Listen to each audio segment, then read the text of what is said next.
नमस्कार, मैं शिवांगी। आप देख रहे हैं माय भारत न्यूज। आज हम आपको इतिहास की एक ऐसी फिल्म के बारे में बताएंगे जिसके रिलीज होने के बाद पूर्व प्रधानमंत्री इंदिरा गांधी ने उस पर बैन लगवा दिया था। आपातकाल सूचनाओं और तमाम माध्यमों के दमन के लिए कुख्यात है। बताने की जरूरत नहीं है कि आपातकाल में अखबारों, पत्रिकाओं और हर उस सूचना माध्यम की सेंसरशिप हुई जिसे तत्कालीन इंदिरा गांधी सरकार ने अपने खिलाफ खतरे के तौर पर देखा। ये काला कानून आजाद भारत में लागू एक किताब की तरह भी है। आपातकाल खत्म होने के बाद अब तक शायद ही ऐसा कोई साल बीता हो जब अनिवार्य औपचारिकता की तरह उसके पन्ने न पलटे गए हों।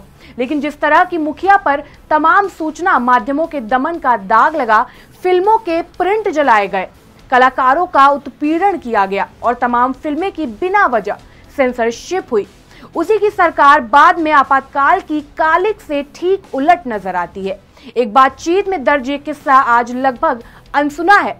दरअसल इंदिरा गांधी के नाम पर गुलजार की फिल्म आंधी को लेकर एक राजनीतिक विवाद हुए कई तरीके के, उसकी चर्चा आज भी की जाती है। इस फिल्म को हिंदी के मशहूर साहित्यकार स्वर्गीय कमलेश्वर ने लिखा था।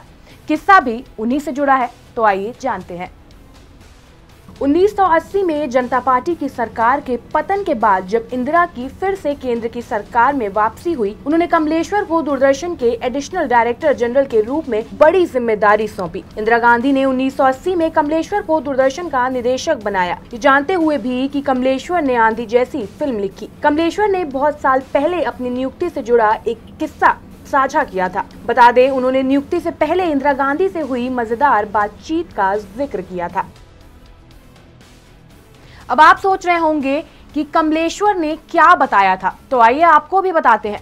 दरअसल खुद कमलेश्वर को इस बात का भरोसा नहीं था कि आखिर क्यों इंदिरा गांधी उन्हें ये जिम्मेदारी देना चाहती थी। कमलेश्वर ने बताया था कि दूरदर्शन के एडीजी पद के लिए इंदिरा सरकार के प्रस्ताव से वो हैरान थे।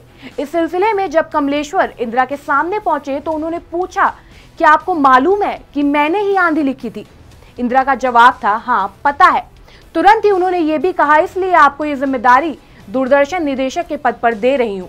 इंदिरा ने कहा, ऐसा इसलिए ताकि दूरदर्शन देश का एक निष्पक्ष सूचना माध्यम बन सके। कमलेश्वर ने दूरदर्शन के लिए 2 साल तक काम भी किया, लेकिन अब सवाल ये उठता है कि आखिर कमलेश्वर को ही क्यों दूरदर्शन का निदेशक बनाया गया। कमलेश्वर का मानना था, हो सकता है कि इंदिरा ईमानदारी से एक निष्पक्ष माध्यम के लिए काम करने वाले इंसान को जिम्मेदारी सौंपना चाहती थी, या ये भी हो सकता है कि आपातकाल में सरकार पर सूचना माध्यमों की सेंसरशिप पर लगे दाग मिटाने के लिए उन्होंने इस नियुक्ति को हथियार बनाने की कोशिश की हो। इस नियुक्ति से वो संदेश दे रही थी कि आपातकाल से परे चीजों में पारदर्शिता और उनकी व्यक्तिगत महत्वाकांक्षा राजनीति से परे है। 1975 में रिलीज हुई फिल्म आंधी पॉलिटिकल ड्रामा फिल्म थी। जे ओम प्रकाश के प्रोडक्शन में इसका निर्देशन गुलजार ने किया था। संजीव कुमार और सुचित्रा ने मुख्य भूमिकाएं निभाई थी। इसकी कहानी कमलेश्वर ने लिखी थी। आरोप थे कि इसमें इंदिरा और उनके पति की प्रेम कहानी को दर्शाया गया है। बता दें, 25 जून को आपातकाल के दौरान इंदिरा सरकार ने इस फिल्म के प्रदर्शन पर पूरी तरह से प्रतिबंधित कर दिया था। 1977 में जब जनता पार्टी की सरकार बनी तो इसके प्रदर्शन पर लगे सभी तरह के बैन हटा लिए गए और आंधी को कई श्रेणियों में प्रतिष्ठित पुरस्कार भी मिले थे। फिल्म की कहानी के मुताबिक जेके संजीव कुमार की एक राजनेता की लड़की आरती से मुलाकात होती है।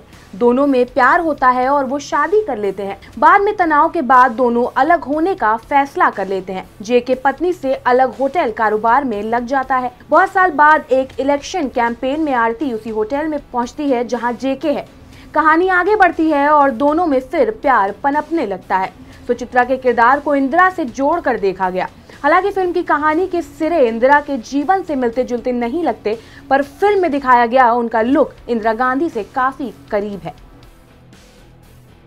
फिल्म में मुख्य भूमिका किसने निभाई ये तो हमने आपको बता दी, लेकिन हमारे आज के किस्से में कमलेश्वर ने मुख्य भूमिका निभाई है। तो आइए आपको बताते हैं कि आखिर कमलेश्वर है कौन। 1932 में जन्मे कमलेश्वर हिंदी के जाने माने साहित्यकार हैं। 75 साल की उम्र में 2007 में उनका निधन हो गया था।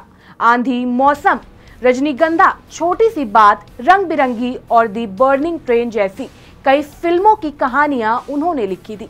कितने पाकिस्तान उनकी सबसे चर्चित किताब है।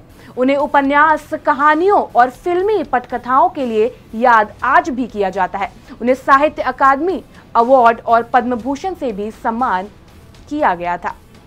आज के हिस्से में बस इतना ही। ऐसी तमाम जानकारियों के लिए बने रहिए हमारे साथ और देखते रहिए माय भारत न्यूज।